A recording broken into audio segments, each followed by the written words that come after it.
Hello, Hockey World. Today is Thursday, April 18th, 2019, I'm Russ Cohen from Sportsology. on location. And I'm On Michael location. Lagello. And I'm Michael Lagello, and this is the HockeyBuzzcast here on HockeyBuzz.com. Well, we had 3 games last night. We'll talk about them, but we want to start because Russ is on location at it's at the Wells. Is it at the Wells Fargo? It's at the practice facility in Fort At the Worth. practice facility, where the Philadelphia Flyers have announced the hiring officially of Alain Vigneault as their next head coach. Russ, what was the atmosphere like, and what did Vigneault say? I mean, the atmosphere was jovial. Vigneault really knows how to handle the media. He's one of the best dressed coaches, as you know, so he looked good. He talked about his mother. He talked about because he told his mother he was out of work and he was looking for a job. Like he's a very personable guy, and he always has been.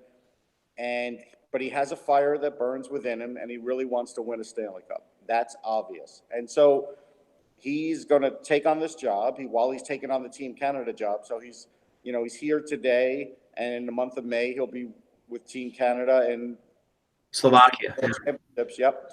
And we just learned that Carter Hart will be there, Sean Couturier will be there, one of the Flyers goalie coaches will be there. So he'll already be getting to know some of his players and maybe scouting others that are UFAs. Any indications about coaching staff or anything of that nature? They're going to wait because they're going to chat about it now. He'll talk to everybody here, and then they'll see what they're going to do. Wait and see approach on that. I don't think we'll hear anything about that until May, maybe like when he's done with the World Championship. So that'll have to wait. But right now they've got a coach. He's going to employ the same system he always has. Mm-hmm. His big thing is he's an adaptable coach. And if people go look and see what I posted up on Twitter, he talked about the Canucks. He talked about the Rangers. He thinks it's a combination of both. I think they're closer to what the Canucks were. And he talked about how he helped them with growth and development. And during the presser, he basically said, look, there's like 3 guys that maybe didn't develop with him like they should have. And he didn't name anybody by names, but I'm sure people in Vancouver will figure it out.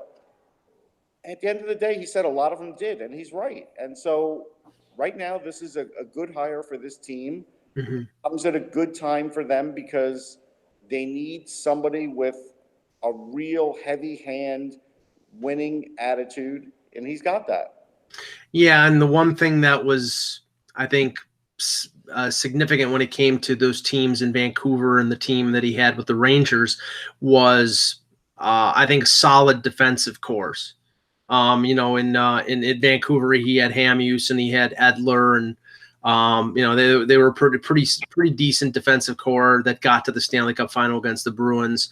Sammy Salo and a few other guys, and with the Rangers was McDonough and Girardi and that group.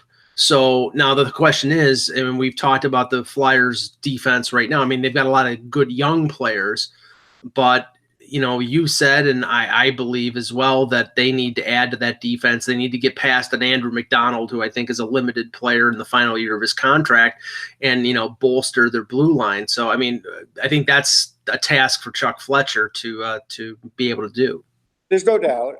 I think that is something they will work on because he talked about the speed and push from the blue line, the entering the zone quickly, playing at pace, taking the play to them, which is everything we've seen, last job with the Rangers, before that with Vancouver. You have to have the personnel for that. And so right now, some of the younger players, maybe like a Scott Lawton, he's not that young anymore, but going to need to even look at his skating and say, I got to work on it a little more. Sam Morin's going to have to work on his skating a little more. Like, there's going to be some guys on this team that are going to have to do that. Andrew McDonald, too, if he's going to want to keep his job. So we'll see who's up for the task and who isn't. But again, I would look at the World Championships as a potential indicator on who we might be looking at UFA-wise if things work out for him there. Yeah, so I mean, it'll be interesting, and we're not going to see, some of the moves that may happen until probably closer to the NHL draft in Vancouver in late June, and then obviously July 1st, the Flyers made a splash with Van Riemsdyk last year, so we'll Yep. see if they make some sort of move. I At think that. they're going to. I mean, they're going to make a splash. They want that here from a corporate perspective. So there's no doubt they're going to try and make a splash. I think the other big thing that Vigneault talked about is Dave Haxtell and Ron Hextall are on, the coaching staff and management staff of Hockey Canada, but he said he's not going to talk to them about any of the players. Everybody's got a clean slate. He doesn't want, any previous reports, and I respect that. Switching to another coaching situation, Julien Brisebois, the Tampa Bay Lightning GM. I'm assuming it was locker clean out for the Lightning, which is. Hold on, Anthony's coming, so we'll get his perspective. Okay. Well, while we're waiting for him, let's just touch on Tampa Bay quickly, because I think Brisebois, I'm assuming, like I said, it was locker cleanout day, which is shocking because of the upset, the 4-game sweep by Columbus. But Brisebois handled questions regarding the future of John Cooper, and basically said that if Cooper hadn't been re-signed to a contract already, he would be working on that, re-signing the contract right now, which is what I basically thought. There's no doubt, Russ, that he deserves some blame for not having his team prepared, but I knew that they were not going to fire this guy. Well, I mean, you're right. It still doesn't mean they're making the right decision, though. Right. And so that's where I think we stand with this. I think at the end of the day, Jeff Vinik is not wanting to eat that money. That's fine. That's right. But if I look at the way John Cooper coached this series, if I look at the way the regular season went compared to the postseason, if I'm going to be the owner and talk to John Cooper and say what's going to change next year, like, what is really going to change? I mean, they're going to rotate that blue line. Yeah. Now, maybe they're not. That's the other thing. We think they should. Maybe they really won't. Maybe they'll move out one player. Maybe the other players come back cheap. Maybe he goes with the veterans. Maybe, they go with even a more flawed plan than we think. Like, that's right now, they're in a dangerous spot because they're tight to the cap. They've got guys locked in on long-term deals. They're going to have to shed some salary, and they're going to have to figure out how to get further in the playoffs next year with the players they have. Right. And what didn't work this year. And clearly they don't know yet what didn't work. Well, and that's going to be an issue. Well, I mean, they have players like Yanni Gourde who signed extensions, so his amount will go up. And we've talked about Braden Point and, how they're going to have to sign him. And, I mean, it's not just us that's saying, guys like Tyler Johnson or Killorn could be moved out because they have to clear some space. I mean, that could be the change that they actually go through, because there is going to be a turnover here, and we know that the young kids that they have in Syracuse, some of them might be ready to step up. It's going to be a year of transition with them, but they have the fallback that they have guys like Kucherov and Point and a few other guys that geez. All right, we're going to flip the switch here. We got Anthony here. Okay. All right. All right, Anthony, we'll go back to Vigneault to get your thoughts on what the hiring and what you think it's going to portend for the Flyers.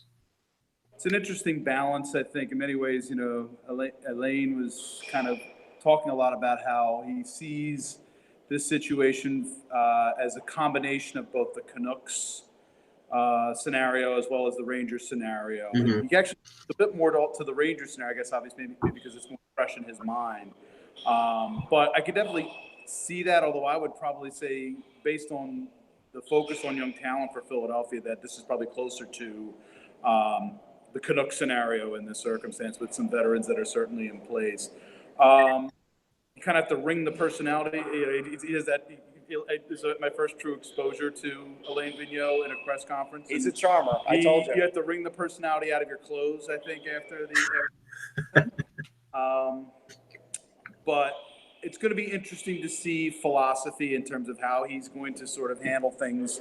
I'm curious to see. Biggest thing is I want to see how sort of the defensemen work under him. I know with the Rangers, he wanted the pucks off of sticks pretty quick from the defenseman, whereas I think with Scott Gordon, they were carrying the puck a lot more. So that's going to be a little bit of a philosophy change there. How he's going to sort of work with some of the veterans that are in place is going to be interesting. The key thing that he kind of got along a lot, and it was a quote that I'm sure is going to be re-mentioned a lot of times, is how talent has no age. And it's a great buzzword and everything, but it does kind of open the door for the possibility that there are going to be young players having that opportunity if they're able to grab that. Right. I think with the Flyers going into camp this year. And again, some of that is also just a scenario where we know most of what they have in place is young players. I mean, there are a lot of veterans in place as well, but the young players as well, he has to get them to buy in very quickly. The only thing I'd add to that is when we're talking about the young players, he is open to having them. Yes. But they have to play perfect mistake-free hockey. Right. That's not telling you. And that's the one based off of the experience that Russ has here with in terms of Elaine, is that, hey, Grady, how are you? Said Grady walking by. which is not consistent with young players. They usually don't play mistake-free hockey unless your name is Sean Couturier and you're a defensive whiz at 19 years old. That usually is not the case. First thing, obviously, when we were speaking to him about Couturier, was the fact the first two words out of his mouth was two-way, strong two-way player. Like, not the fact that he, scored 30, as multiple 30-goal seasons. Yeah, career year offensively. Yeah. Carried the mail in many ways, during the season. And the first thing out of Elaine's reaction is strong two-way player. Yeah. Again, he has to get him, probably after a year away, has to get to know his players better. He's going to get to know him a little bit, obviously, with Team Canada at World Championships. So it's going to be interesting in that respect. He has a lot of young players, especially on that blue line, which again makes me believe that when they're going into free agency this summer, or looking for trades, they're going to be looking for they're definitely going to be looking for a top four veteran defenseman. Now, what I said, and you can see if you believe this, since he is coaching Hockey Canada at the World Championships, if there are UFAs on that team, he's going to look and see who might be a good fit for his team. Oh, absolutely. I mean, right. It's the first opportunity. I mean, I'm sure a lot of those players he already has prior experience with, but he also spoke during the press conference about, his first conversation with Claude Giroux, and at the very end of it is, why don't you come over and play with me on Team Canada? Yeah. So it's like, I'm sure it'll be a similar situation here with some potential unrestricted free agents as well, if there are players that and I will say this, he knows the players a lot better than what he was letting on. Yeah. He never wants to let on too much. No, you do your home. I mean, I'm sure he did his homework. And another thing, when we were upstairs with Chuck Fletcher, Chuck basically said this was as much him interviewing me as it was me interviewing him. Yeah, so, he was a head coach in that division. Of course he knows the players. Exactly. I think the funny thing is, though, and this is, I alluded to this before, and we'll chat about or laugh about it, he really is a big family guy. He will talk about his daughter coming here to shop like she did in New York. He talked about his mother having to tell her he's out of work. Like, it really was funny. Yeah. It's one of the things he kind of gets onto. And again, I think it's certainly that the team's going to need, especially with the younger players, to have buy-in. I think it's much going to be extremely important for him because, again, you hear certain things, whispers here and there about maybe that there was some, some of the younger players might not have been as happy with their situation. Again, he did reiterate during the press conference about the fact that how much the players have to have buy-in in this circumstance. Right. He also has to sell that to them as well. Right. Yeah, so, and just as important as getting developing and getting youngsters into the lineup, and we'll move on after this. I have to say one of his most important tasks is probably getting the most out of Jakub Voracek as he possibly can, because to my mind, Voracek underachieved this year, and when he's your highest paid player, you need him to really produce, and I don't think he did that to my estimation this year, and I think that's going to be an important. If they don't trade him, which was always a possibility. It's difficult, I think, with the contract as much as anything. And he talked about the veteran core, so I think he already knows he's going to be on the team. He knows who's going to be here, and he has to get them on board. And I think also Jake kind of towards the latter part of the season sort of took a little more the fire and brimstone sort of role from after Wayne Simmons was traded. Right. So I think I think Jake may recognize the fact that he has to be maybe a bit more of a bad cop in the locker room to Claude's good cop. Right. And this is a role, and that's something that Elaine is probably going to want to make sure to cultivate. He needs someone that's going to be willing to, push, have the hammer. And he's very, again, we all know Jake is very, very candid with a lot of his comments. Much in the same way that Wayne had been, obviously, when he was here in Philly, but even more so now, that's what's kind of expected of him. So just think about it. He's the only coach that really knows how to pronounce Claude Giroux's name. None of us know how. He's the only person, and he did it correctly. Claude. He did it correctly. So you got to Claude. Yes, Claude. Or just briefly touching on this, because now with Vigneault officially named and Todd McClellan was announced yesterday, we know that it's more than likely Berube is going to have the interim tag taken off in St. Louis. There are 4 openings right now. Anaheim, which we believe Dallas Eakins is going to be named the head coach of the Ducks once his job with San Diego in the Calder Cup playoffs is over with. The other 3 are Ottawa, Buffalo, and Edmonton. Edmonton seems to be waiting until they find a general manager, which could take a while because the rumor is that they want to talk to Kelly McCrimmon, and Vegas will not give them permission until after their playoff run is done. left. That's really the way it's going to happen. They're going to be the last ones to the table. Right. I mean, Ottawa can name one tomorrow, but we've said before it's probably going to be a young coach or a teaching coach. The Buffalo situation is interesting because they struck out on McClellan. They apparently, it was rumored they were interested in Vigneault. I don't know how far that got, if anywhere. And now Jason Botterill is the general manager or one of the managers of Team Canada for the World Championships. If he doesn't name a coach by early May, then it's probably going to have to wait until after the World Championships are over with, which is at the end of May. And then you're talking about naming a coach. Playing, right? What's that? Rochester's still playing. Rochester's still playing, but the other hold up too. Yeah, the other interesting twist, Russ, and this is what I wanted to bring up: the name of Rickard Gronberg, the Swedish national coach, has popped up in Buffalo, and lo and behold, Botterill is going to be over in Europe for the World Championships, and I'm sure bench Dalino in the for shifts in the World Juniors. Well, that was when he was 16 years old, but yes. I'm just saying this. I'm just bringing it up. No, I know, and I mean the thing is, it's like, does Botterill want to sort of go off the board? I mean, is this like the Jeff Lageman pick of head coaches, where like he's going off the board for a year? I mean, I have nothing against a European coach. Lageman, you couldn't find anybody else in the universe. You had to bring up Jeff Lageman. Seriously? So you want me to bring up Billy Bean? How about that? But no, I'm just saying he's going off the board. Sorry about that. But no, I mean, it makes more sense that it's Chris Taylor, but there really hasn't been anything that's come out regarding the Sabres since the McClellan rumor, which I think they got used. I really think that they, according to what Elliot Friedman said last week, McClellan was being lowballed by LA, and all of a sudden, lo and behold, Buffalo came up, and then he gets the same contract that Vigneault got, 5 years at $5 million per. So, well, I'll tell you this: if those things are equal, I would take Vigneault every day over McClellan for that money. Yeah, sure, I agree. When you looked at that, as soon as I saw the contract with regards to McClellan, that was one of my first gut reaction to it. Yeah. All right, let's move on to the games, and we have to start with you. Guess what one we're starting with? The Bruins and Maple Leafs Game 4, critical game in the series. Leafs were up 2-1 going in. If they win that game, they have a stranglehold on the series.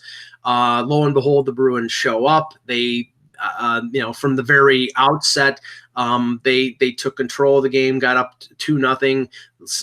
Leafs come back, tie it 2-2. Bruins get 2 goals from Pasternak in the span of a couple minutes in the second period, extend the lead on a Chara goal, and then the Leafs, as they typically did late in the season, would make their furious comeback, and the Bruins get an empty netter from Joachim Nordstrom to win 6-4. Russ, this was the Leafs of the last 2.5 months.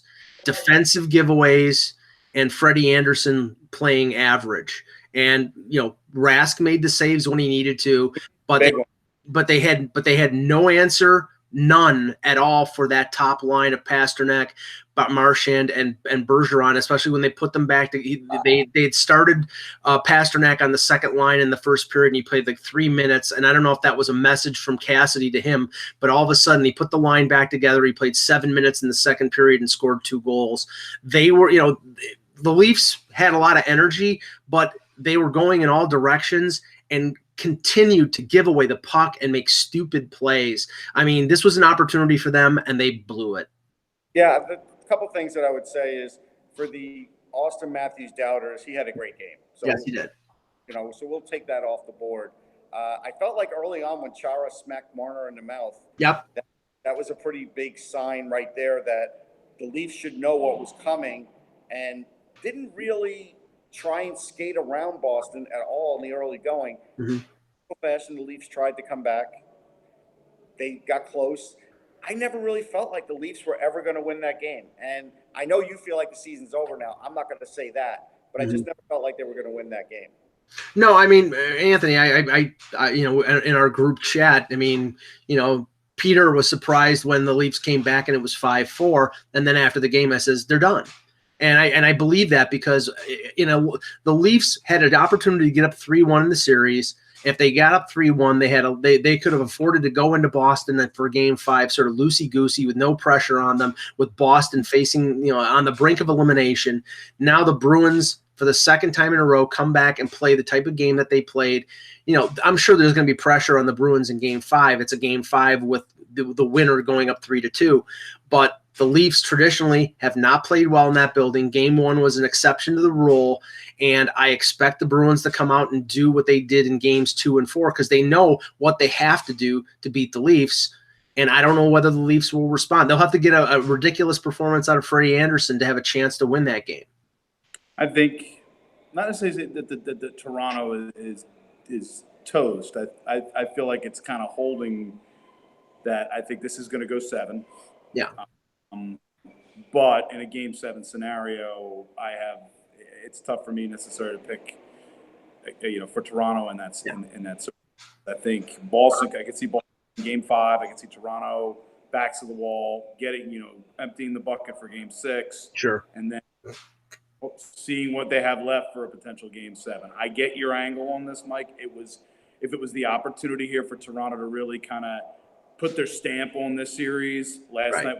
I do agree with you on that front. That was their best chance. But now they have to reset, refocus. Yeah. And we'll see where they go from there. Yeah, I mean, they're still in the series, obviously, but what I saw last night were the flaws that we saw throughout the year. Bad defensive giveaways, and just bad defensive giveaways by the defense. An inability to respond to teams that apply a forecheck or pressure.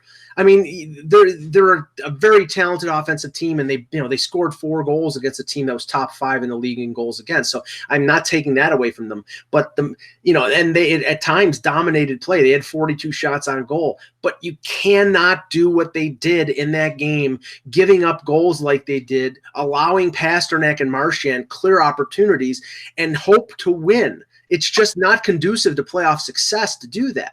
I agree, Mike. I'm just letting you know we got a 6-minute warning here. On your phone, okay.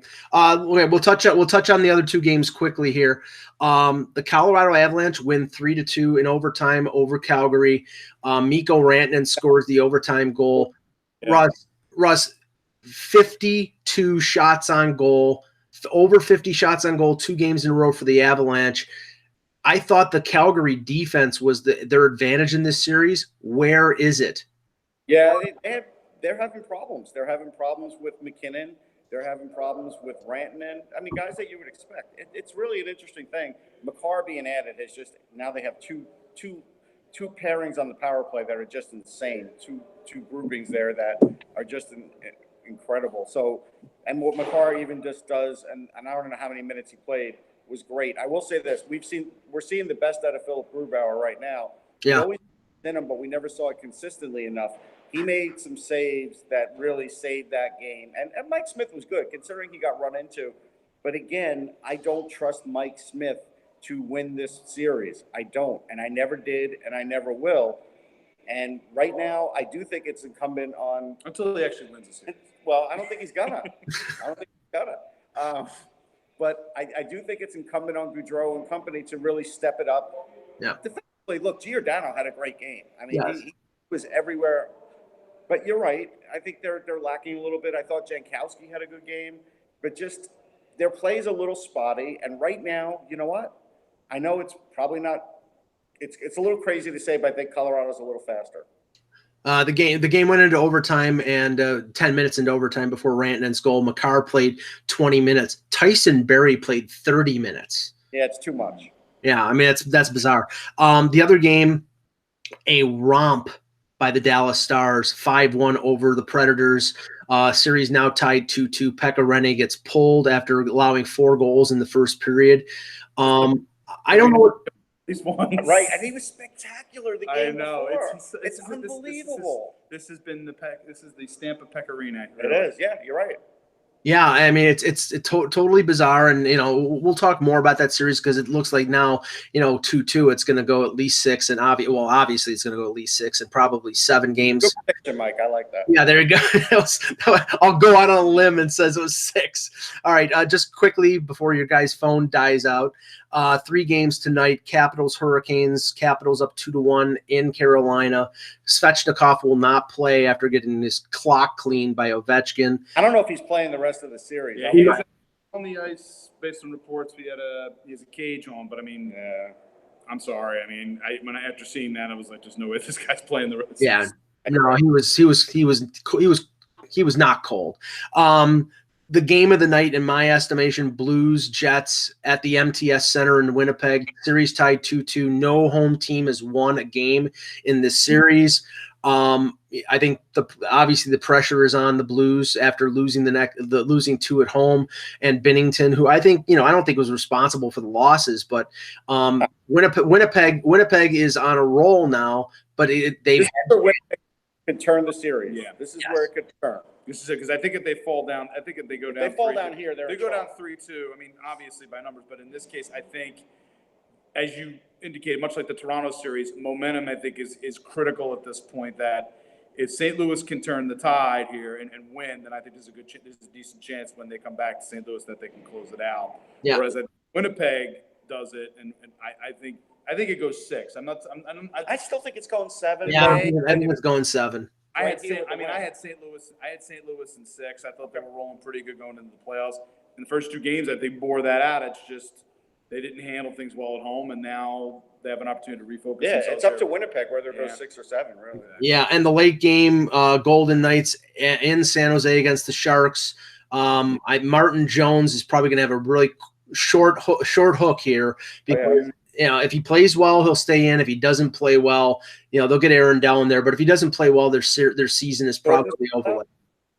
Say that. Suspension. Oh, just the one game. He's the one. That's game. right. Yeah, Thornton's back. That could help them. This is a game where the Sharks really need to get a lead because Vegas, once they had a lead, they were just piling it on. It's like a steady drum watching their defense getting worn down. Yep. Stone has just been a stud. Yeah, Stone and Stastny. And that line has been unbelievable. Yeah. It's not Legion of Doom-esque, but it sure isn't much. In this era, it's about as close as it gets in terms of just and we saw that Stone's in the top 3 in the Selkie. I voted for him as my number 1. Yeah. And why? Because he's a complete 200-foot player and he's a beast. Yeah, he was nominated for the Selkie. It must be nice for a team to be able to go out and get a first line in one season. They trade for Pacioretty, they trade for Stone, and they sign Stastny, and there you go. It's right. It's not in the NHL. We don't certainly see that. NBA, like the NBA. You see the Sixers doing it, getting Butler and Harris, but it's just in the NHL almost never see it. And again, you got to give McCollum a lot of credit for being able to assemble this squad. I do have my concerns about them deeper into the postseason with their defense. The forwards are going to have to really